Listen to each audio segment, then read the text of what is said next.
नमस्कार। देवभूमि के दंगल में आप सभी का स्वागत है। मैं हूं आपके साथ यशी शुक्ला। शाम के बज चुके हैं 4 और देवभूमि के दंगल में आज हम बात करेंगे अपने ही आखिर अपनों से नाराज।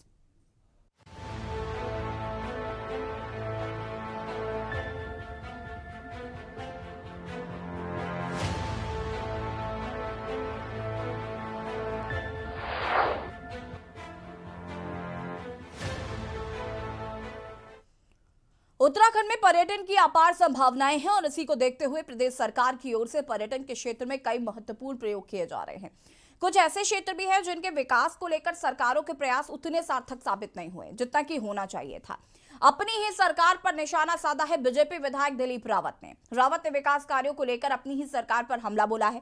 उन्होंने नाराजगी जताते हुए कहा कि उनके विधानसभा क्षेत्र में पर्यटन की अपार संभावनाएं हैं, लेकिन इस ओर जो प्रयास किए जाने चाहिए थे वो नहीं किए जा रहे हैं। उनके इस बयान के बाद कांग्रेस को भी बैठे बिठाए एक बड़ा मुद्दा हाथ लग गया है और बीजेपी डिफेंसिव मोड में आ गई है। चर्चा आज इसी पर अपने ही आखिर अपनों से नाराज। उससे पहले रिपोर्ट। लैंसडाउन विधायक दिलीप रावत ने एक बार फिर लैंसडाउन में पर्यटन विकास से संबंधित गतिविधियां न होने पर नाराजगी जताई है। उनका कहना है कि पूरा पौड़ी जिला पर्यटन की दृष्टि से विकसित नहीं हो पाया है। सरकार ने जो पर्यटन की दृष्टि से नए क्षेत्र बनाने की घोषणा की थी वो अधूरी है। उसमें सबसे महत्वपूर्ण पौड़ी जिले का लैंसडाउन क्षेत्र है, क्योंकि यहाँ पर सरकार को कई पर्यटन से संबंधित विकास योजनाओं के प्रस्ताव दिए हैं, लेकिन आज तक कोई काम नहीं हो पाया। रावत ने कहा कि उन्होंने और क्षेत्र के कुछ लोगों ने व्यक्तिगत तौर से पर्यटन के क्षेत्र में कई जगहों को आगे बढ़ाने का काम किया है। जब से हमारा उत्तराखंड प्रदेश की स्थापना हुई उसके बाद एकदम से जो है लैंसडाउन एक नया पर्यटक स्थल के रूप में सामने आया और लेकिन हमने कई बार प्रयास किए हैं। सरकार की तरफ से जो गंभीरता दिखानी चाहिए थी एक पर्यटक क्षेत्र के विकास के लिए वो नहीं हो पाई है। वास्तव में मैं स्वीकार करता हूं, लेकिन मैं अपने व्यक्तिगत प्रयास से और लोगों के सहयोग से हम 2-3 स्पॉट वहां जो है तैयार कर रहे हैं ताकि लोगों को यहाँ मनोरंजन हो सके और दर्शनीय स्थल दिख सके। कांग्रेस नेत्री अनुकृति गुसाई रावत ने लैंसडाउन से बीजेपी विधायक दिलीप रावत को राजनीति से संन्यास लेने की सलाह दी है। दरअसल बीते दिनों बीजेपी विधायक ने बयान दिया था कि वो अपने विधानसभा में विकास कार्यों को तेजी से आगे नहीं बढ़ा पा रहे, जिसके पलटवार में लैंसडाउन में कांग्रेस प्रत्याशी रही अनुकृति ने दिलीप रावत पर हमला बोला है। आपको बता दें कि विधायक दिलीप सिंह रावत और कांग्रेस नेत्री अनुकृति गुसाई रावत के बीच विधानसभा चुनाव में भी सियासी दंगल देखने को मिला था, जहां पर दोनों ही नेता लैंसडाउन सीट से अलग अलग दलों के प्रत्याशी के तौर पर मैदान में उतरे थे। अब दिलीप सिंह रावत के बयान के बाद अनुकृति गुसाई रावत ने उन पर बड़ा हमला बोला है। देखिए, मैं तो लगातार इस बात को कह रही हूँ कि 11 सालों में लैंसडाउन के अंदर कुछ भी काम नहीं किया गया है। और देखिए, आज अगर दिलीप रावत जी इस बात को मानते हैं और स्वीकार करते हैं तो मैं सोचती हूँ उनकी सद्बुद्धि और सद्बुद्धि आई है तो अब उनको राजनीतिक रूप से भी संन्यास ले लेना चाहिए। जब वो खुद कह रहे हैं कि 11 साल में मैं कुछ नहीं कर पाया, तो अब सोचिए कि उत्तराखंड की जनता के साथ, लैंसडाउन की जनता के साथ कितना अन्याय होगा, कितना झूठ उनसे कितने सालों तक बोला जाएगा।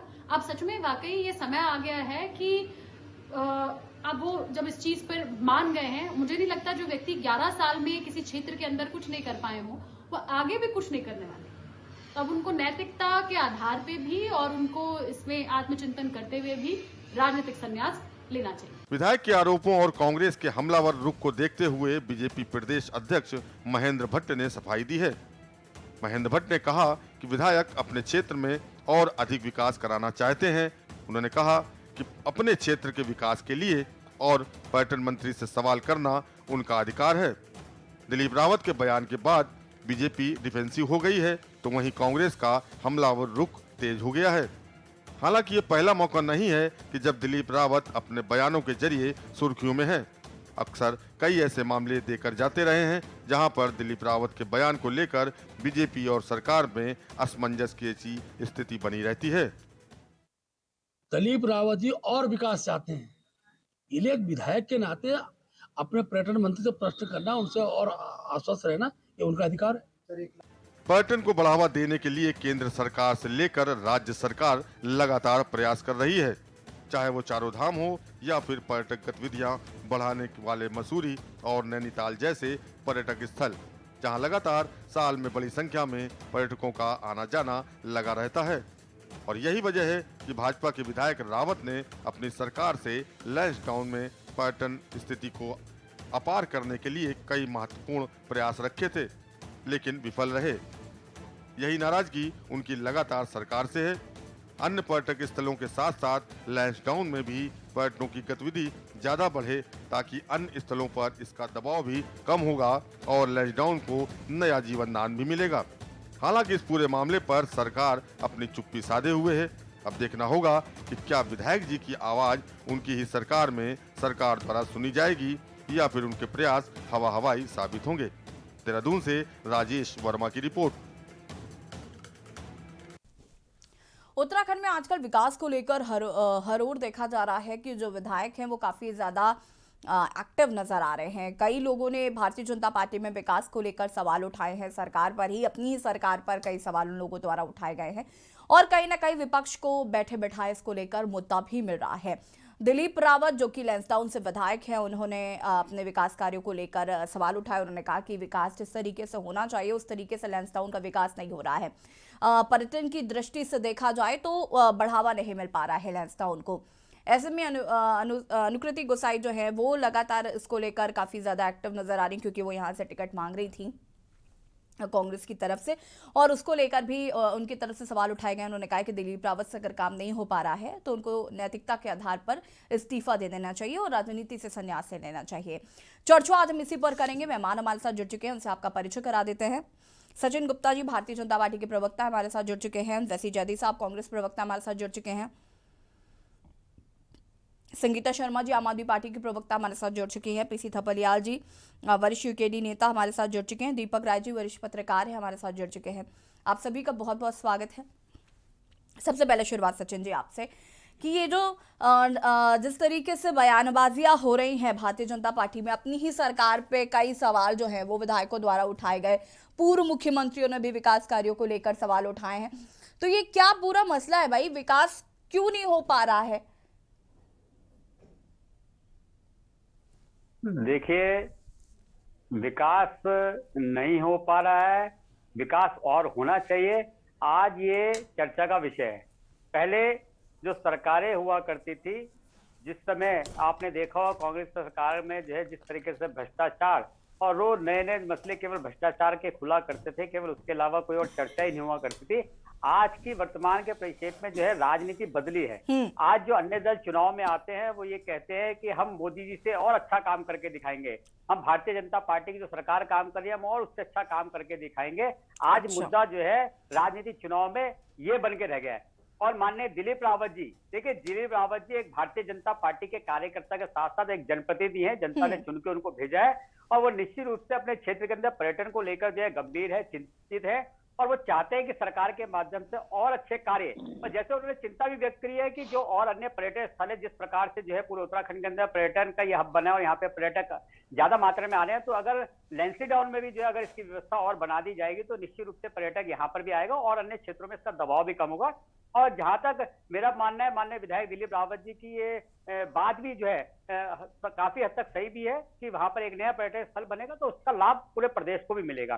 तो इसलिए अगर माननीय दिलीप रावत जी ने अगर अपने क्षेत्र के विकास को लेकर वहां पर पर्यटन स्थल बनाने के लिए सरकार से फिर से आग्रह किया है, तो निश्चित रूप से ये जनता का प्रति, अपने क्षेत्र के प्रति जो है उनकी सहानुभूति नजर आती है और वो चाहते हैं कि क्षेत्र में विकास हो। तो सरकार से या अपने पर्यटन मंत्री से जो है विकास की बात करना, विकास के मुद्दे उठाना, विकास के संबंध में जो है नए प्रस्ताव तैयार करना कोई गलत बात नहीं है, कोई बुरी बात नहीं है। सरकार की तरफ से जो है हर तरीके से हर संभव प्रयास जो है माननीय विधायक जी के जितने प्रस्ताव है उन पर बिल्कुल अमल किया जाएगा और आगे जो है और जो भी संभावित वहां पे काम हो सकेगा निश्चित रूप से माननीय विधायक जी की बात को पूरा करते हुए वहां क्षेत्र में पर्यटन को लेकर जो है और अच्छे कार्य जो है वहां पर कराए जाएंगे। और वैसे भी सरकार ने जो है शुरू में भी ये योजना शुरू करी है, 13 डिस्ट्रिक्ट और 13 डेस्टिनेशन के रूप में नए पर्यटन स्थल के रूप में जो है हम लोग इस प्रदेश में जो है नए पर्यटन स्थल विकसित करेंगे। तो निश्चित रूप से जो है माननीय विधायक जी के कामों को लेकर और माननीय विधायक जी की जो है विकास को लेकर जो है जो उनके मन में जो पीड़ा है निश्चित रूप से सरकार के माध्यम से उसको जल्दी पूरी की जाएगी। ठीक है सचिन जी, वापस आएंगे आपके पास। वसी जैदी साहब क्या कुछ कहना चाहते हैं इस पूरे मसले पर? अनम्यूट करें।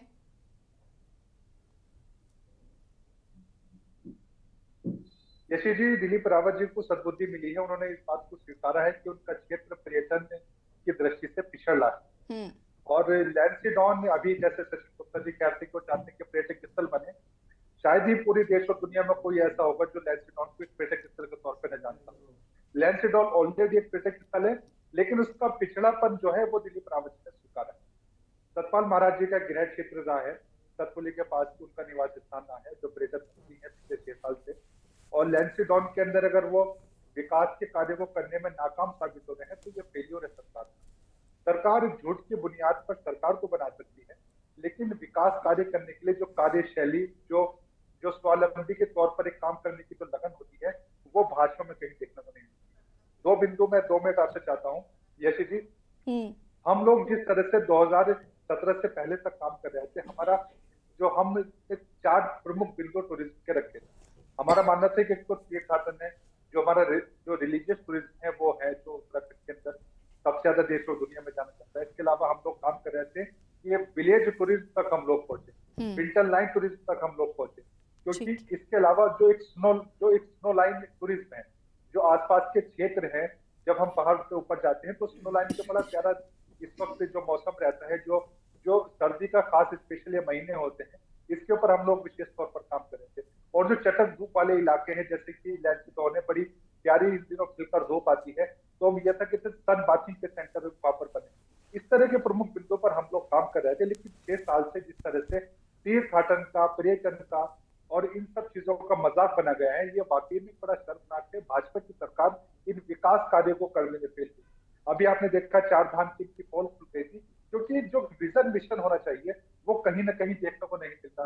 अब जैसे सचिन गुप्ता जी कह रहे थे कि लोग चाहते हैं कि भाजपा से अच्छा काम करे, तो वो कौन लोग है भाई जो चाहते हैं कि भाजपा से भी अच्छा काम हो? भाजपा से अच्छे ही काम सब लोग करते हैं, कोई भी सरकारें रही हो, भाजपा भी काम करे तो तब कुछ बात बने। ये बड़े इंपॉर्टेंट मुद्दे हैं जिस पर कहीं ना कहीं चर्चा होनी चाहिए। ठीक है, वापस आएंगे आपके पास। हमारे साथ आम आदमी पार्टी की प्रवक्ता संगीता जी भी लगातार बनी हुई है। संगीता जी, क्या कुछ कहना चाहती पूरे मसले पर? देखिए यशी जी, लगातार हम देख रहे हैं जिस तरह से इनके खुद के विधायक ही अपनी सरकार को आईना दिखाने का लगातार काम कर रहे हैं। हमने पहले भी बहुत से बयान सुने और अब फिर एक नया बयान आया कि दिलीप रावत जी ने कहा कि लैंसडाउन में पर्यटन का विकास नहीं हो रहा। यशी जी देखिए, उत्तराखंड जो है वो पर्यटन की दृष्टि से बहुत महत्वपूर्ण है, और जो उत्तराखंड राज्य की जीडीपी है उसमें भी लगभग पर्यटन का 15.45 लगभग सहयोग रहता है। तो जब ये इतना महत्वपूर्ण विषय है उत्तराखंड की दृष्टि से, फिर भी सरकार इसके प्रति संजीदा नजर नहीं आती। बातें जरूर की जाती हैं, योजनाएं लाई जाती हैं, लेकिन वो धरातल पर अमली जामा नहीं पहन पाती हैं योजनाएं। हमने स्टे होम योजना को भी देखा, लेकिन कितने स्टे होम हम बना पाए, कितना कर पाए, ये भी एक महत्वपूर्ण विषय है। और देखिए, लगभग यशी जी साल भर का हम देखें तो 3.5 लाख करोड़, 3.5 लाख लोग आते हैं यहाँ पर लगातार। और देखिए, तीर्थाटन और पर्यटन दोनों अलग अलग विषय हैं। यहाँ पे बहुत से ऐसे स्थल हैं जो केवल तीर्थाटन है, हमारी 4 धाम यात्रा हो गई, और मंदिर बहुत से हैं। कोई भी जिला यशी जी ऐसा नहीं है जो अछूता हो मंदिरों के मामले में।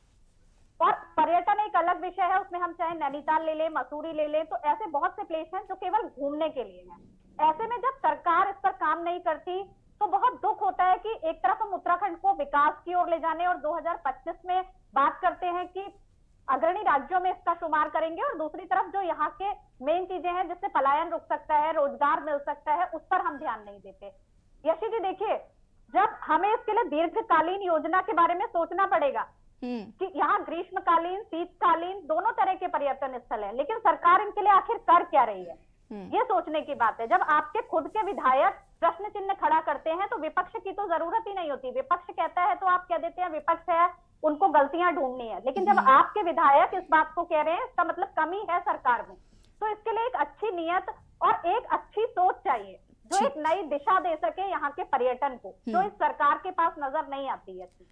ठीक है संगीता जी, वापस आएंगे। पीसी थपलियाल जी, क्या कुछ कहना चाहते हैं इस पूरे मसले को लेकर? इस पूरे मसले को जो दिखता है तो ऐसा दिखता है जैसे बच्चों की लड़ाई हो रही हो, और चूंकि इस राज्य की राजनीति बच्चों के हाथ में ही जा चुकी है, जिन लोगों का कोई ना अनुभव है ना कोई विजन है। इसमें जो सबसे बड़ी बात है कि हमारा राज्य कालांतर से धार्मिक पर्यटन में सबसे अग्रणी राज्य है पूरे हिंदुस्तान में, और इसमें कोई दो राह नहीं है कि इसको कोई अनदेखा कर सकता है। ये नेता कुछ भी नहीं, निरंतर लोगों की अगाध आस्था बद्री, केदार, यमुनोत्री, गंगोत्री में है, और बहुत भारी संख्या में आप देख रहे हैं कि हर साल बढ़ोतरी हो रही है। अब जो सवाल आता है इस विधायक का ये कहना कि लैंसडाउन को अनदेखा किया जा रहा है, वो इसलिए कि उसको मालूम नहीं है कि लैंसडाउन, रानीखेत और चक्रोता तीनों बहुत शानदार जगह हैं हमारी पर्यटन के लिए, लेकिन इसमें सबसे बड़ी समस्या है कि तीनों कैंटोनमेंट बोर्ड में हैं। तीनों जगह फौज का आधिपत्य है।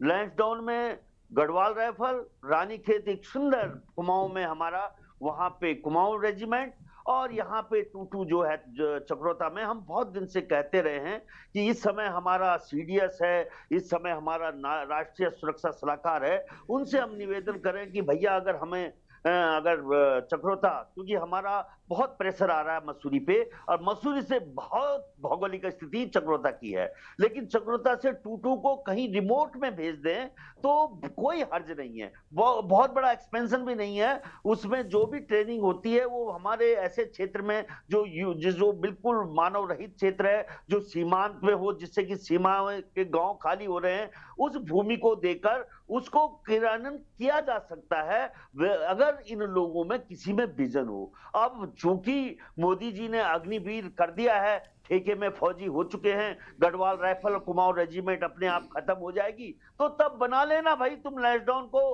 पर्यटन स्थल। लेकिन लैंसडाउन की सबसे बड़ी समस्या यह है कि लैंसडाउन नजीबाबाद होते हुए, कोटद्वार होते हुए पर्यटक नहीं जाता। जो हमारा पर्यटक का एक द्वार है वो ऋषिकेश है। ऋषिकेश से ऊपर पहाड़ में जो थपलिया जी, अब मैं यहाँ पर समझ नहीं पा रही हूँ, तो आप ये कहना चाहते हैं कि दिलीप रावत जी जो कह रहे हैं वो गलत मांग कर रहे हैं? पानी नहीं है मैडम, और वहाँ फौज है। आप ही देखिए कैसे इसका मतलब आप ये कहना चाहते हैं कि पर्यटन की दृष्टि से हम उसे बढ़ावा नहीं दे सकते हैं, ऐसा? जो कुछ होना था दुगड्डा के पास, मैं तो कुछ क्षेत्र का रहने वाला हूँ, वहाँ पे प्राइवेट लोगों ने अच्छे अच्छे रिजॉर्ट बना लिए हैं। और जहाँ भैरवगढ़ी है हमारा, वहाँ पे भैरवगढ़ी में ऊंचाई में जनरल टीपे सावत जब विधायक थे वहाँ के, उन्होंने बहुत अच्छे ढंग से भैरवगढ़ी को डेवलप किया है, पर्यटन के मैप में लाए हैं। इसमें और कहाँ चाहता है वो विधायक, ये तो बताए। इसका मतलब वो फर्जी अपनी सरकार पर निशाना साध रहे हैं। निशाना इसलिए साध रहे हैं कि इस राज्य का दुर्भाग्य है कि चाहे कांग्रेस का सरकार हो चाहे भाजपा, अपने आपस में लड़ते हैं, एक दूसरे की कुर्सी हिलाते रहने का इनका पूरा 22 साल से देख रहे हैं हम। आपने देखा नहीं, एक को गिराते हैं, दूसरे को बिठाते हैं, फिर दूसरे को गिराते हैं। ये खेल 22 साल से चल रहा है इस राज्य में, और हम कुछ नहीं कर पा रहे। क्या करें हम इनका, इन बेईमानों को हम कुछ नहीं कर पा रहे, क्योंकि ऊपर से इनके रिमोट कंट्रोल है, वो आता है तो भाई और बहनों, और हम वोट बस हो गया, हमारे हाथ से राजनीति किधर गई है। हम बहुत ही दुखी है मैडम, हम चौराहे पे खड़े हैं। इस राज्य का भविष्य पूरा पलायन हो चुका है। इनको पौड़ी का वो विकास की, पर्यटन की सूझ रही है। इस व्यक्ति को ये नहीं मालूम कि जब तक सिंगताली का पुल नहीं बनेगा, पौड़ी का पर्यटन उठ ही नहीं सकता, क्योंकि वो पुल जो ऋषिकेश से ऊपर 82 के आगे सिंगताली, उसको सिंगताली का भी पता नहीं होगा। जब मैं सतपाल महाराज के पास गया था तो मैं देखा वो बोल रहा कहाँ है सिंगताली। गजब की बात है कि इन लोगों को अपना भूगोल नहीं मालूम, जो हमारे भाग्य विधाता बने हुए हैं। इन लोगों के बस के बाहर है। कभी जब शुरू हुआ था ऊर्जा प्रदेश, कोश्यारी जी ऊर्जा प्रदेश 2002 में कह रहे थे, अब आज 20 साल बाद फिर उनका चेला ऊर्जा प्रदेश बनाएगा। ठीक है थपलिया जी, मैं वापस आऊंगी, इस पर विस्तार से चर्चा की जाएगी। दीपक राय जी हमारे साथ जुड़े हुए हैं, हमारे वरिष्ठ पत्रकार हैं। बहुत बहुत स्वागत है दीपक जी आपका एक बार फिर से। और यहाँ पर सभी राजनीतिक दलों को आप सुन रहे हैं, अनम्यूट कर लीजिए प्लीज़ खुद को। आप सभी यहाँ पर राजनीतिक दलों को यहाँ पर सुन रहे हैं, और सबकी अपनी अपनी राय है यहाँ पर। सचिन जी ने तो कह दिया कि वो और विकास चाहते हैं, इसलिए ऐसा कह रहे हैं। जैदी साहब ने अपना अलग पॉइंट ऑफ व्यू रखा है, संगीता जी ने अपना अलग बात कही, और थपलिया जी ने बहुत अलग बात कही है। उन्होंने कहा है कि इससे ज़्यादा विकास वहाँ पर ज़रूरी भी नहीं है कि होना चाहिए, और हो भी नहीं सकता है, जो थपलिया जी कह रहे हैं, जितना मैं उनकी बातों से समझ पाई हूँ। आप इसे कैसे देख रहे हैं? और इसके साथ ही जैसे कि अभी थपलिया जी ने सवाल उठाया, और मेरे मन में भी ये सवाल था कि एक तरफ जहां आला कमान, हाई कमान इस बात को स्ट्रिक्टली कह चुके हैं कि कोई भी बयानबाजी नहीं की जाएगी सरकार के खिलाफ या नामी सरकार के खिलाफ, कोई भी खिलाफ बयानबाजी नहीं होगी। उसके बावजूद भी हम देख रहे हैं एक के बाद एक विधायक निकलकर सामने आ जाते हैं और अपनी सरकार को घेरने की कोशिश करते हैं, और ज्यादातर मुद्दे जो है वो विकास कार्यों को लेकर है। तो क्या इन पर जनता का प्रेशर ज्यादा पड़ रहा है, इनकी बुद्धि खुल रही है, या फिर कोई अलग राजनीति इनके दिमाग में चल रही है? देखिए, ऐसी सबसे बड़ी चीज है, बीजेपी जब जीत के आई थी तो सबसे बड़ा मुद्दा विकास को लेकर आई थी। तो आज कहीं न कहीं प्रेशर तो दिखाई दे रहा है। ये सबसे बड़ी कोऑर्डिनेशन की कमी है गवर्नमेंट में, अपने ही मतलब आपको सरकार में कहिए। लेकिन फैक्ट्स पे बात कीजिए तो दिलीप सिंह रावत ने जो फैक्ट्स की बात की है, उनका जो इशू था कि कंडी मार्ग जो है उसको रास्ता मिलना चाहिए, उस पर पहले निर्माण होना चाहिए, तो उसके बाद टाइगर सफारी कर, यही बात उन्होंने कही है। तो उन्होंने बात सही कही। देखिए, अगर जब टाइगर सफारी बन जाएगा वहां पे आपके इसमें कोटद्वार में, तो वहां पे जितने एक्ट्स हैं, वन के एक्ट्स है, सफारी के एक्ट्स है, अपने अपने एक्ट्स होते हैं, उसके बाद कोई भी कंस्ट्रक्शन, नया कंस्ट्रक्शन है, उस पर बैन रख सकता है। उन्होंने बहुत जेन्युइन इशू रेज किया है। उनका जो था सड़क का जो एक कॉरिडोर बनना था, कोटद्वार, कालागढ़ और रामनगर और कंडी मार्ग जो है, इससे जो है ये जब बन जाएगा तो शायद कहीं की पर्यटन जिसपे बढ़ेगी। पर्यटन जितनी इस रोड पे जितनी आती हैं, एरिया आते हैं, तो उससे भी एक पर्यटन को एक बढ़ावा मिले, क्योंकि जब रोड एक कनेक्ट हो जाते हैं पूरे एरिया में तो कई एरिया जो डेवलप होता है। इनकी जो मांग थी वो एकदम जेन्युइन है। इन्होंने बोला कि जो आपने सफारी का उद्घाटन कर दिया, लेकिन सबसे बड़ी चीज जिस दिन ये बना उसके बाद ये कंडी मार्ग जो है, ये कॉरिडोर है, ये बनना बंद हो जाएगा। तो सबसे बड़ी चीज इन्होंने एक विकास का जो मुद्दा उठाया, अभी जो राजनीतिक दल बात कर रहे थे कि ये हताश हो चुके हैं, जो इस्तीफा देना चाहिए, मॉरल राइट नहीं बनता है, नैतिकता नहीं बनती है। लेकिन आप मुद्दे पर अगर बात कीजिए तो उनका जो इशू है वो एकदम जेन्युइन है। अगर ये मार्ग जो बन जाते हैं तो कई चीज कनेक्टिविटी आती है। जब आप देखिए, अगर रोड बन जाती है ना, तो अगर 5 अगर स्टेट भी उस रोड से कनेक्ट होते हैं तो 5 स्टेट का फायदा होता है। तो शायद उन्हीं कॉन्सेप्ट को लेकर इन्होंने ये उनकी विधानसभा में, सर उनकी विधानसभा में नहीं आता कंडी मार्ग। कंडी मार्ग से एंट्री तो मिलती है ना, लैंड जोन में एंट्री तो मिलती है ना। बिल्कुल नहीं, बिल्कुल नहीं।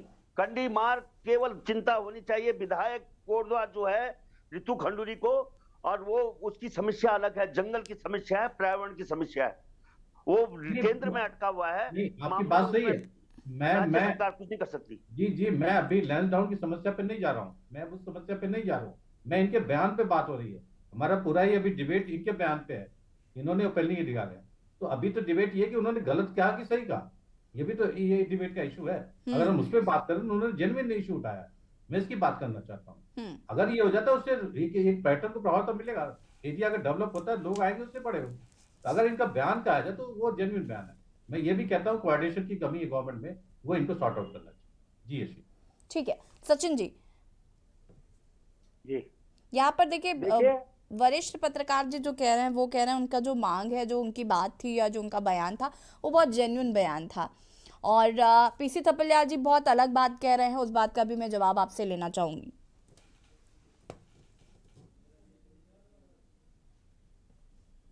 अनम्यूट करें सचिन जी। मैं कह रहा हूँ अनम्यूट ही है मेरा। जी हेलो, आवाज आ रही है मेरी? जी कंटिन्यू करिए। मैंने कहा आदरणीय दीपक जी और आदरणीय थपलियाल जी दोनों ही बहुत वरिष्ठ हैं मुझसे, और मैं निश्चित रूप से इससे इतना ही कहना चाहूंगा कि माननीय विधायक जी ने अपने क्षेत्र को लेकर जिस प्रकार उन्होंने देखा कि प्रदेश के अन्य जिलों में, अन्य क्षेत्रों में जो है लगातार पर्यटन को लेकर और विकास कार्य हो रहे हैं, उनको और बढ़ावा दिया जा रहा है, तो उनको भी वो भी चाहते हैं कि मेरे क्षेत्र में जो है और अलग से जो है इसमें विकास कार्य लिया जाए, और जो फंड मुझे मिल रहा है उससे अधिक फंड वहां के क्षेत्र के विकास के लिए किया जाए, तो इसमें कोई बुराई नहीं है। दूसरा, मैं एक बात कहना चाहता हूं कि लगातार जो अभी हमारे कांग्रेस के प्रवक्ता भाई ने भी कही है इस बात को लेकर कि कौन लोग है वो तो चाहते हैं कि जो है भाजपा से ज्यादा काम हो, तो निश्चित रूप से प्रदेश की जनता, देश की जनता चाहती है, और लगातार इसीलिए जो है प्रदेश की जनता काम के ऊपर जो है भारतीय जनता पार्टी को पुनः जो है राज्यों में, देश में सत्ता की बागडोर सौंपती है, और जनता ही जनार्दन होती है, और वही डिसाइड करती है कि कौन सी पार्टी काम कर रही है और कौन सी पार्टी उनका आगे भविष्य सुधार सकती है।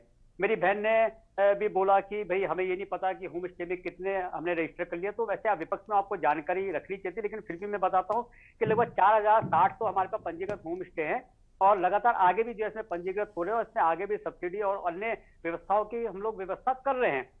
हम चाहते हैं कि प्रदेश के अंदर रोजगार बने। आप देखिए कि पर्यटन को अगर हम बढ़ावा देंगे तो पर्यटन को बढ़ावा देने के लिए सबसे पहले हमें राजमार्गों को, हवाई मार्ग को, इन सब की व्यवस्था बनानी पड़ेगी। क्या मैं अपने विपक्ष के जो मेरे मित्र हैं, कभी हम सपने में भी सोच सकते थे कि दिल्ली का और देहरादून का रास्ता जो है वो 2.5 से 3 घंटे पूरा हो जाएगा? हमारा जो मोहंड का मार्ग है, जिसमें हमें लगभग देहरादून, केवल मोहन से देहरादून पहुंचने में 1 घंटा लगता था, घूम घूम के हमें जाना पड़ता है सड़क पे, वो आज एलिवेटेड रोड बन के सीधी जो है दिल्ली से कनेक्ट हुई। सपने में भी जो हम नहीं सोच सकते थे कि एलिवेटेड रोड बन जाएगी, जिसका कार्य जो है प्रगति पे है। 2024 तक मुझे लगता है कि वो पूरा कार्य हो जाएगा और हम लोग यहाँ से 2.5 से 3 घंटे में केवल मात्र दिल्ली पहुंच जाएंगे।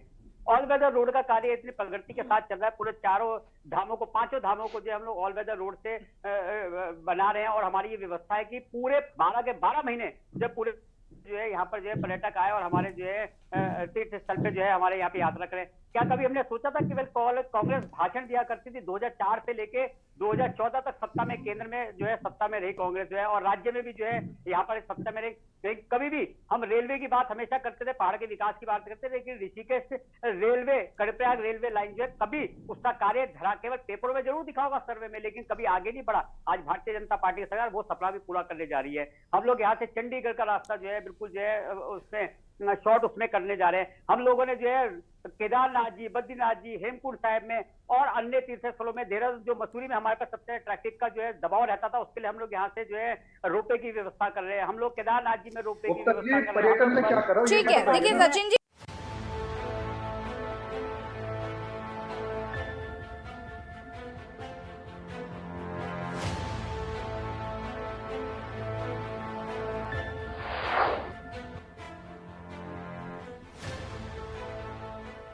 हम बात कर रहे हैं अपने ही अपनों से नाराज। आपको बता दें कि दिलीप रावत जो कि लैंसडाउन से विधायक है, उन्होंने एक बयान दिया जिसमें उन्होंने कहा कि हम जो विकास होना चाहिए लैंसडाउन में वो नहीं हो पा रहा है। अपनी ही सरकार पर उन्होंने सवाल खड़े किए हैं। अब कहीं ना कहीं कई बयान जो है वो भी भारतीय जनता पार्टी की तरफ से दिए जा रहे हैं कि वो और विकास करवाना चाहते हैं, इसलिए उन्होंने इस तरीके का बयान दिया और अपने विधानसभा क्षेत्र के लिए इस तरीके की चिंता करना जो है वो लाजमी है।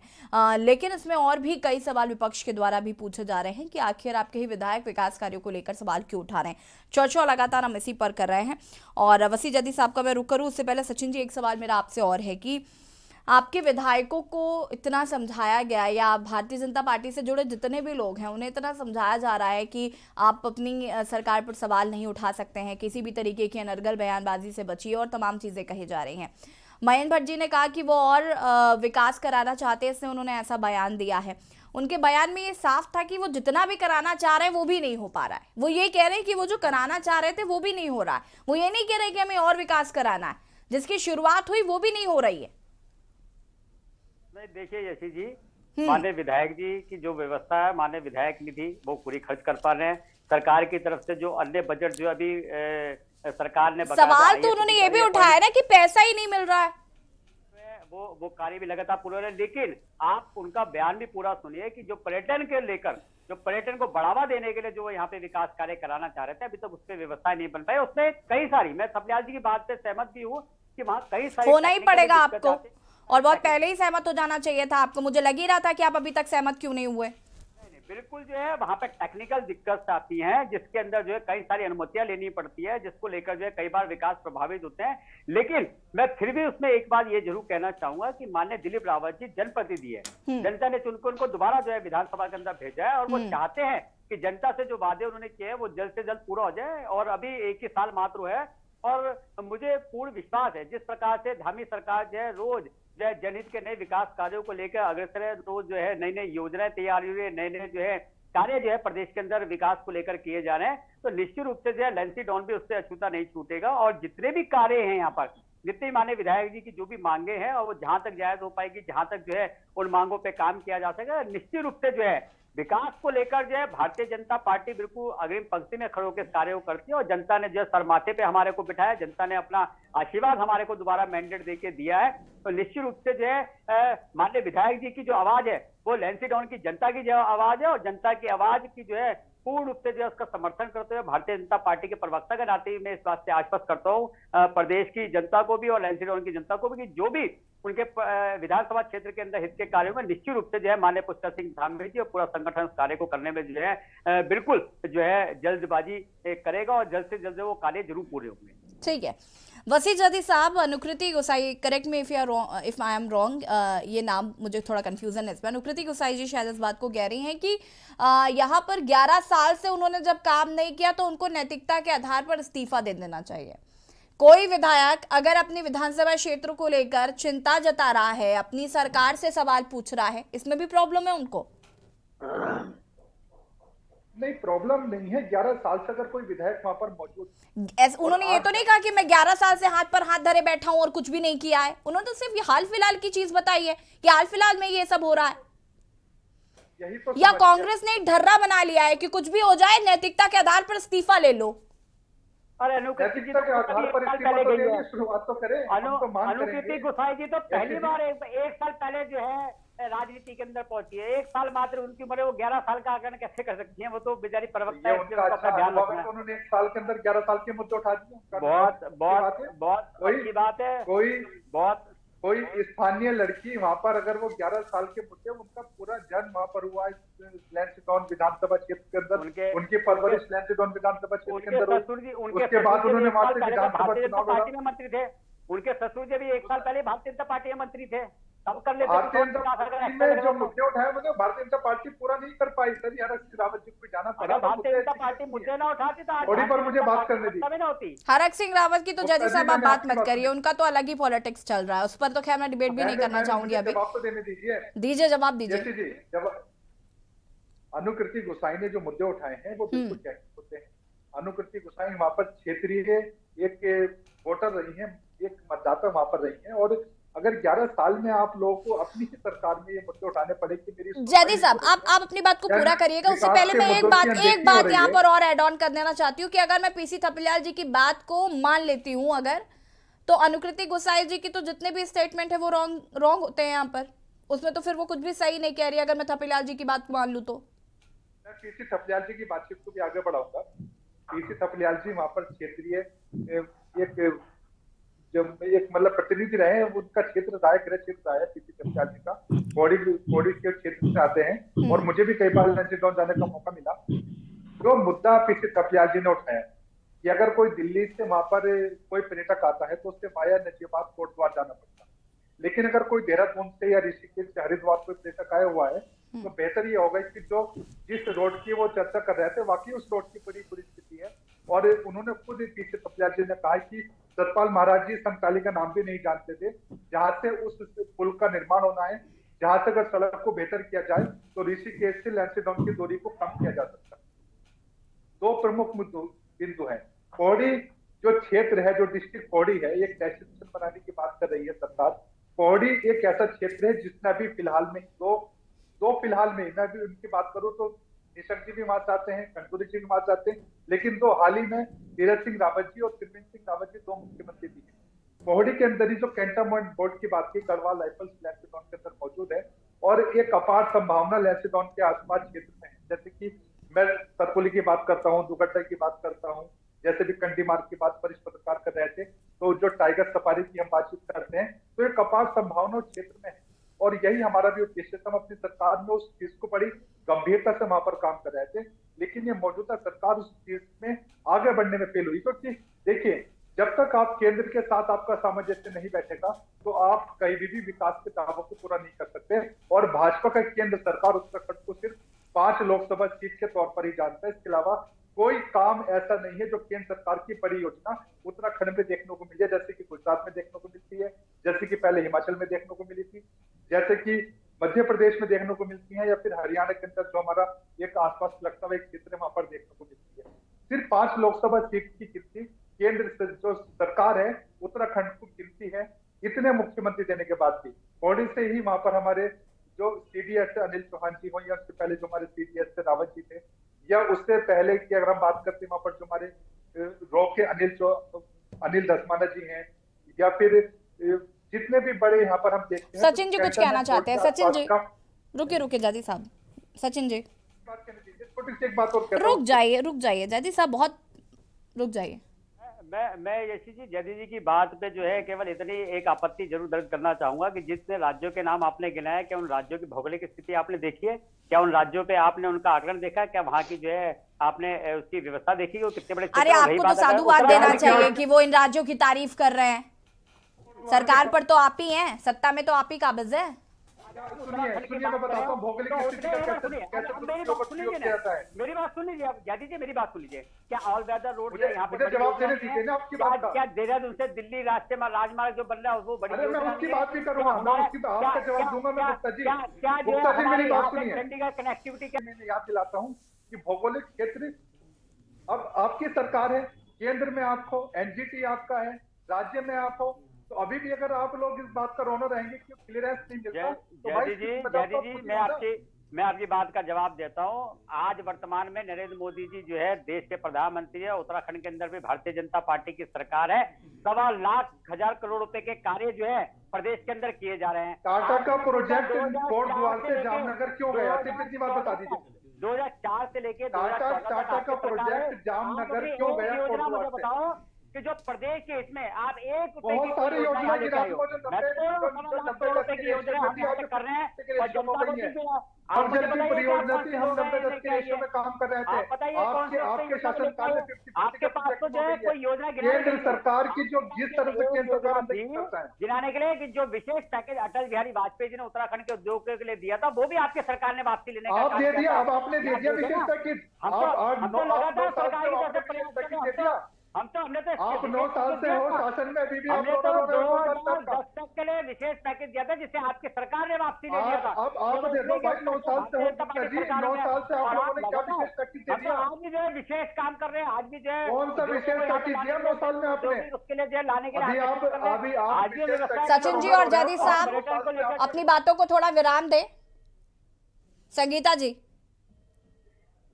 रुकिए जैदी साहब रुकिए। देखिए यशी जी, भौगोलिक परिस्थिति जो उत्तराखंड की है उससे हम नहीं बदल सकते। ये जैसा राज्य है हमें इसके अनुसार ही काम करना पड़ेगा, इसके अनुसार ही ब्लूप्रिंट तैयार करना पड़ेगा और इसके अनुसार ही आगे चलना पड़ेगा। अगर हम इसी बात का रोना रोते रहेंगे कि भौगोलिक परिस्थिति ऐसी है तो उत्तराखंड का आगे विकास नहीं करेगा। पहाड़ी राज्य है, आपको उस हिसाब से नई सोच रखनी पड़ेगी, नई दिशा में सोचना पड़ेगा, तभी यहाँ का विकास होगा। और देखिए जो माननीय विधायक जी ने कहा, दिलीप रावत जी ने कहा, तो यूं ही नहीं कहा होगा, वो भी वहाँ विधायक हैं, 11 साल से वहां पे काम कर रहे हैं, तो उन्हें कुछ कमी लगी तभी उन्होंने कहा। तो अपनी सरकार को घेरने का मतलब ये नहीं है कि वो आईना नहीं दिखा रहे, वो अपनी सरकार को आईना दिखा रहे हैं कि यहाँ काम होना चाहिए। और देखिए लैंसडाउन के विकास की बात है, पर्यटन स्थल यशी जी पूरा उत्तराखंड है हमारा पर्यटन का क्षेत्र। तो जो सड़कों की बात बार बार होती है, हम ऑल वेदर रोड की बात तो करते हैं कि ऑल वेदर रोड बना दी, ऑल वेदर रोड बना दी, लेकिन जो हमारे इंटीरियर पर्यटन स्थल हैं वहां पर जो रोडों की कमी है उसको कौन पूरा करेगा?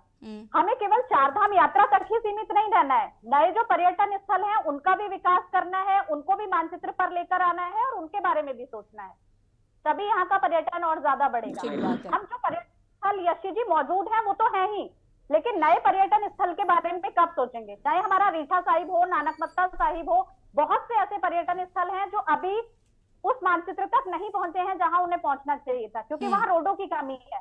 यशी जी हमने देखा जब 4 धाम यात्रा थी कैसे लोगों की मौत हुई, लोगों को स्वास्थ्य सुविधाएं नहीं मिली। तो जब तक हम लोगों में ये विश्वास नहीं पैदा करेंगे कि उत्तराखंड में जो हम पर्यटन दे रहे हैं, जो यहाँ तीर्थाटन दे रहे हैं, उसमें भय मुक्त है कि यहाँ लोगों को सारी सुविधाएं मिलेंगी, जब उनके मन के अंदर का डर नहीं निकलेगा। आपने यशी जी बहुत से हादसे देखे हैं कि कभी सड़कों के किनारे बैरिकेड्स नहीं लगे हैं, कभी सड़कों के किनारे दिक्कतें हैं, बसें खाई में गिर रही हैं। तो जब ऐसी लगातार दुर्घटनाएं होती हैं और ये भी जब बाहर जाती हैं, तब लोगों के मन में एक डर होता है कि हम कैसे उत्तराखंड आए, क्योंकि जान का जोखिम होता है।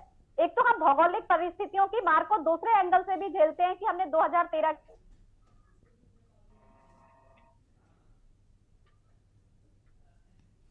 संगीता जी की आवाज शायद हम तक नहीं आ पा रही कुछ नेट इशू की वजह से। पीसी थपलियाल जी, देखिए हमारे यहाँ पे जो धार्मिक पर्यटन है वो उसको भी बहुत बढ़ाने की जरूरत है, क्योंकि हमारे जो नेता हैं, माननीय प्रधानमंत्री जी ठीक बोला अभी सचिन गुप्ता साहब ने कि वो बात भी सुननी चाहिए और यहाँ पर काम भी करना चाहिए।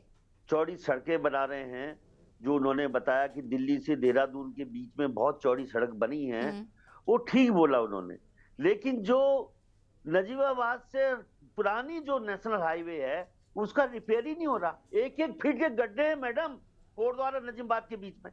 अब समस्या ये है कि माननीय प्रधानमंत्री जी बद्रीनाथ और केदारनाथ में पूरे करोड़ों और अरबों रुपए झोंक रहे हैं, लेकिन कोई यहाँ का नेता ऐसा विजनरी नहीं है जो बोले कि हे प्रधानमंत्री जी इसको स्प्रेड करो। यहाँ पे 5 प्रयाग हैं, 5 बद्री है, 5 केदार हैं और धार धार में खड़ी देवियां हैं। यहाँ पे उनको भी करो, क्योंकि आपने देखा होगा कि जो आस्था वाले लोग हैं वो सोने की चादरें तक चढ़ा रहे इन बड़े तीर्थ स्थलों में, लेकिन कोई ऐसा उनको कहने वाला नहीं है। वो आपस में झगड़ रहे हैं कांग्रेसी और भाजपाई, लेकिन ये नहीं बोल रहे कि इस धन को तुम अन्य जगह करो। जिस तरह से आज जो नॉर्मल सैर सपाटा वाला पर्यटन होता है उसमें हमारा मसूरी और नैनीताल ओवरलोडेड है, तो तीसरी संभावित जगह हमारे पास चक्रोता है। और चक्रोता को हम लैंसडाउन को नहीं कर सकते हम बहुत जल्दी, क्योंकि लैंसडाउन में बहुत बड़ी कई समस्याएं हैं, उनको ठीक करते करते समय लगेगा। लेकिन चक्रोता तो 2 मिनट का काम है। टूटू को हटाओ और उसको फ्री करो आर्मी से। टूटू बहुत प्रभावशाली नहीं रह गई अभी, नाम मात्र के लिए वहां पे आर्मी ने जगह। मैं कितनी बार बोला कि राजनाथ सिंह जी डिफेंस मिनिस्टर हैं, हमारे खुद उनके समधी यहाँ है, राणा जी बीजेपी के नेता हैं, अरे बोलो ना उनको। लेकिन कोई बोलने के लिए तैयारी नहीं है, क्योंकि नेताओं की जो अकल है वो तो भगवान ने हरण कर लिया है। हम आपस में यहाँ पे लड़ते हैं। मैं हाथ जोड़ के सचिन गुप्ता जी से बात करता हूँ कि इस पॉइंट को, जो चक्रोता वाला पॉइंट को प्रधानमंत्री जी को पहुंचाइए। और जो प्रधानमंत्री जी बद्रीनाथ और केदारनाथ में बहुत सारा काम कर रहे हैं वो पर्यावरण के लिए घातक है। हिमालय मतलब उससे प्रभावित हो रहा है, इसलिए उस पैसे को तुम अन्य जगह डिस्ट्रीब्यूट करो भाई। हमारे पास कितने बड़े बड़े त्रिजुगी नारायण है, हमारे पास कबिल्टा की काली है, हमारे पास क्या नहीं है मैडम। अध्यात्म में हमारा अभी तक 10% भी एक्सप्लोर नहीं हुआ है।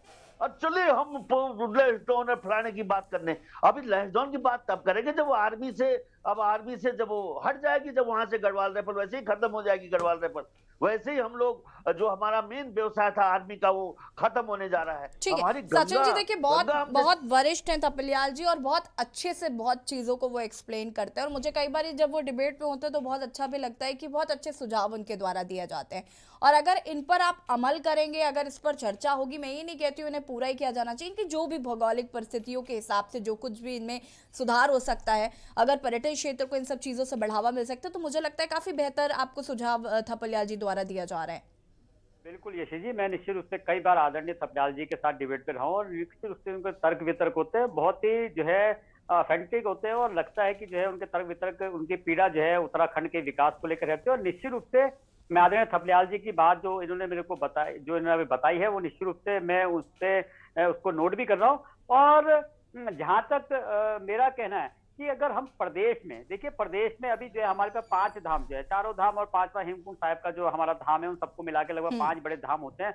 हम उनकी तरफ जो है व्यवस्थाएं बना रहे हैं। जब बड़े धामों की तरफ जो है हम आकर्षित हो, निश्चित रूप से जो उसके जो हमारे धाम होंगे उसकी तरफ भी जो है सरकार जो है आकर्षित होगी। और खुद माननीय प्रधानमंत्री जी इस विषय को बोल चुके हैं कि आने वाला समय जो है देश के अंदर जो है उत्तराखंड का होगा, कि उत्तराखंड एक इतनी बड़े पर्यटन की स्थली है। यहाँ पर हर कंकर में शंकर, और कहीं ना कहीं जब कहीं भी किसी भी क्षेत्र में निकल जाए तो वहां कहीं ना कहीं किसी न किसी धार्मिक रूप से जो है वो स्थल विकसित किया जा सकता है। लेकिन समय लगता है हर चीज को। पहाड़ की, फिर मैं बोलता हूँ कि जो भौगोलिक स्थिति है, हम पहाड़ को ज्यादा चढ़ते हैं तो कहीं ना कहीं हमारे को वहां पे वैसे संकट आता है। हम जो है अगर सड़क को छोटी छोड़ते हैं तो हमें वैसे पर्यटन को बढ़ावा देने में समय लगता है। तो कहीं ना कहीं हर चीज का तालमेल बनाते हुए जो है सरकार केंद्र। दीपक जी यहाँ पर आपने सभी को सुना, और बहुत महत्वपूर्ण बात थपलियाल जी द्वारा कही गई। सचिन जी भी उस बात को आगे कह रहे हैं कि हम आगे इसको प्रोसीड करवाएंगे, तो कहीं ना कहीं बहुत सार्थक मुझे लगता है ये चीज़ें हैं। आप इसे कैसे देख रहे हैं, क्योंकि पर्यटन की दृष्टि से जो बात उनके द्वारा कही गई या जो बात थपलियाल जी द्वारा कही जा रही है, इनमें आपको क्या तर्क नजर आता है और कैसे चीज़ें बेहतर हो सकती है, इस पर आपका क्या सुझाव है? अनम्यूट करिए दीपक जी।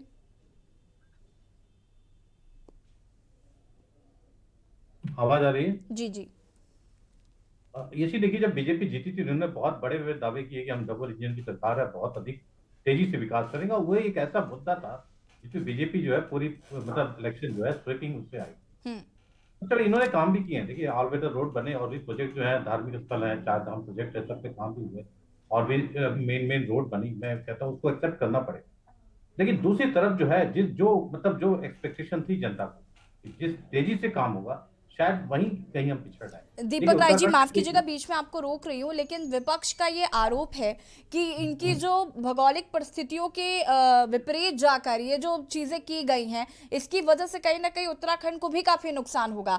चाहे वो हम प्रदूषण की दृष्टि से देखें, पर्यावरण की दृष्टि से देखें, बहुत सारी चीजें ऐसी हैं जिनकी वजह से नुकसान हो रहा है उत्तराखंड को। ये तमाम आरोप जो है वो लगातार समय समय पर विपक्ष द्वारा लगाए जा रहे हैं, तो इसे भी कैसे देखते हैं, ये इंक्लूड करिएगा प्लीज।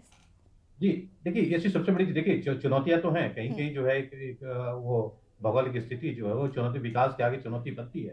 लेकिन ये एक्सक्यूज भी नहीं सकता कि हम रोड नहीं बना सकते, ये नहीं कर सकते, वो नहीं कर सकते। आप जितने पेड़ काटे हो दूसरे उसे लगाइए। तो ऐसे जो देखिए इन्वायरमेंटल उसको जो ध्यान में रखते हुए आप विकास की योजनाएं कर सकते हैं। और भी जो उद्योग, जो स्मोकलेस इंडस्ट्री की बात होती है वो भी लग सकती है। तो और भी जो प्रायोरिटी के बहुत से ऐसे स्थल हैं जहाँ पे आप देखिए वहाँ पे कोई भी विकास, चाहे सड़कें नहीं है, पानी नहीं है, बिजली नहीं है, तो अभी भी ऐसी चीजें हैं। तो आप ये कहिए कि आपके सामने केवल एक्सक्यूज लीजिए कि नहीं हम इन्वायरमेंटल उसकी वजह से डेवलपमेंट नहीं कर सकते, तो ये कोई बात नहीं होती। सबसे बड़ी चीज है सरकार को जो आपसी तालमेल जो है, विधायक जी ने बहुत अच्छी बात की, मैं तो सराहना करना चाहूंगा। उन्होंने एक्सेप्ट किया कि हमारी गवर्नमेंट गलती, मेरी गलती, इसमें तो उनको हर, लेकिन गवर्नमेंट तो एक्सेप्ट नहीं कर रही। गवर्नमेंट ने तो उसको एक अलग ही एजेंडा दे दिया। उन्होंने कह दिया कि वो तो चाहते हैं कि और विकास होना चाहिए, और अगर वो सोच रहे हैं तो अच्छी बात है। तो उन्होंने तो उसको अलग ही ट्रैक पर लाकर खड़ा कर दिया। ये देखिए, वो ये तो एक राजनीतिक चश्मा पहन के देखिए, गवर्नमेंट अपने से तरह से इंटरप्रेट कर रही है और विपक्ष अपनी तरह से इंटरप्रेट कर रहा है। लेकिन फैक्ट वही है, लैंसडाउन में जो है डेवलपमेंट बहुत चाहिए। देखिए एक कॉन्सेप्ट चुनौती सबसे बड़ी कि वो कंटेनमेंट एरिया बहुत अधिक है, उस पर आप वो स्कोप नहीं रह जाता है। लेकिन आप उसको एक्सक्यूज भी नहीं माना जा सकता। आप देखिए जहाँ पे रोड आज भी खराब है, सफाई की जो है प्रॉब्लम है, चिकित्सा सुविधाएं नहीं है, इसको अगर आप अस्पताल खोलते हैं तो मुझे आप बताइए कहाँ इन्वायरमेंटल उसके पैरामीटर्स को आप उल्लंघन हो रहा है। तो जो बेसिक सुविधाएं कम से कम वो तो आना चाहिए। आप ये देखिए, पैटर्न तो बाद में छोड़ दीजिए, आप जो जनता को बेसिक सुविधाएं, सड़क, पानी, बिजली जो है, ये तीन अगर मिल जाते हैं बहुत बड़ी बात होती है। तो उसके बाद भी नेक्स्ट पैटर्न की बात होती है, धार्मिक स्थल, पर्यटक स्थल, तो वो तो अलग बात होती है। लेकिन आप बेसिक सुविधाएं अगर देते हैं उस पे अगर काम हो जाता है तो बहुत बड़ी बात है। उसके बाद अगर भी बढ़ाना तो पर्यटन स्थल को अपने करना पड़ेगा, सिर्फ वो चीज है। ठीक है दीपक जी मैं वापस आऊंगी आपके पास। जयदीप साहब अपनी बात को पूरा कर सकते हैं आप। अनम्यूट करें जयदीप साहब, अनम्यूट करें। जो हमारे वरिष्ठ पत्रकार, उन्होंने भी ऑल वेदर रोड का मुद्दा उठाया। ऑल वेदर रोड 12,000 करोड़ रुपए का लगभग प्रोजेक्ट था, जो आज 28,000 करोड़ रुपए तक का पहुंच चुका है। और इसके बाद भी बहुत सारी सड़कें ऐसी थी, 2018 में 5 सड़कें उत्तराखंड में, जब त्रिवेंद्र सिंह रावत जी थे तो 5 सड़कें एड ऑन हुई उसमें। और वो काम अभी तक मैं बताता हूँ कि बहुत सारी सड़कें ऐसी थी 2018 में पूरी होनी थी, बहुत सारी सड़कें ऐसी थी जो 2020 में पूरी। टनकपुर जौलजीबी परियोजना है, संगीता जी जानती होंगे, उनका गृह क्षेत्र है और वो मुख्यमंत्री की विधानसभा क्षेत्र से निकलती है। आज वहां स्थिति ऐसी है कि जो सड़क 2018 में पूरी होनी थी, आज 2022 तक पेंडिंग है। और वो एक बड़ी अच्छी परियोजना थी टनकपुर जौलजीबी, और मैं आपको बताता हूँ कि उसके अंदर ठेकेदार को ब्लैक लिस्टेड किया जा रहा है। ये स्थिति है इनके प्रोजेक्ट की, जिस प्रोजेक्ट पर ये वाहवाही लूटते हैं। और क्या स्थिति रही ऑल वेदर रोड की, आपने देखा 2 महीने वर्षा क्षेत्र को बीत चुके हैं, अभी तक कोई आपदा की मीटिंग नहीं।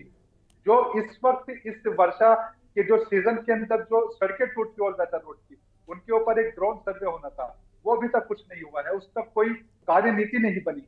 अब जब ये सब सड़कें याद आएंगी जून में जाकर, जब दोबारा से बारिशें शुरू होंगी, तब ये सड़कें याद आएंगी। तो ऑल वेदर रोड की पूरी हकीकत जानते हैं आप। हर मौसम में सड़क चलाना चाहते थे, आपकी वर्षा सीजन के अंदर हर पोल खुल जाती है। और एलिवेटेड रोड अगर आप दे रहे हो तो तरक्की है, तरक्की होती है, आप इस चीज को कीजिए। और इसकी आवश्यकता है। जो देहरादून और दिल्ली का जो रोड है उसकी आप बात करें, एलिवेटेड रोड है, बड़ा प्रयास है। अगर आप लोग अभी भी नहीं कर पाओगे तो फिर कब कर पाओगे? सेंटर में आप हो, राज्य में आप हो, सब चीजें आपके हाथ में है।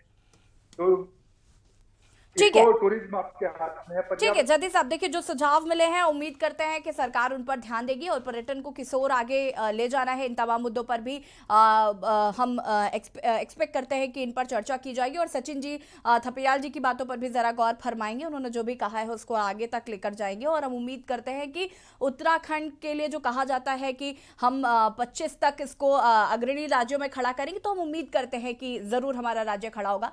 आप सभी का बहुत बहुत शुक्रिया चर्चा में शामिल होने के लिए। और देवभूमि के दंगल में आज हम बात कर रहे थे यहाँ पर बयान को लेकर, जो कि दिलीप रावत द्वारा दिया गया, जो कि आपको बता दें कि लैंसडाउन से विधायक है और उन्होंने अपनी ही सरकार पर कई सवाल खड़े किए। उन्होंने कहा कि विकास कार्य जिस तरीके से, जिस प्रगति से होना चाहिए था, नहीं हो पा रहा है। हालांकि सरकार का कहना है कि वो और विकास करना चाहते हैं और ये अच्छी बात है। अगर विधायक इस तरीके के सवाल अपनी सरकार से पूछ रहे हैं तो पूछना जरूर चाहिए। हम उम्मीद करते हैं कि उत्तराखंड राज्य में पर्यटन को और बढ़ावा मिल पाएगा और यहाँ पर पर्यटक जो है वो यहाँ पर आ पाएंगे। देवभूमि के दंगल में फिलहाल इतना ही। देखते रहिए के न्यूज़ इंडिया। नमस्कार।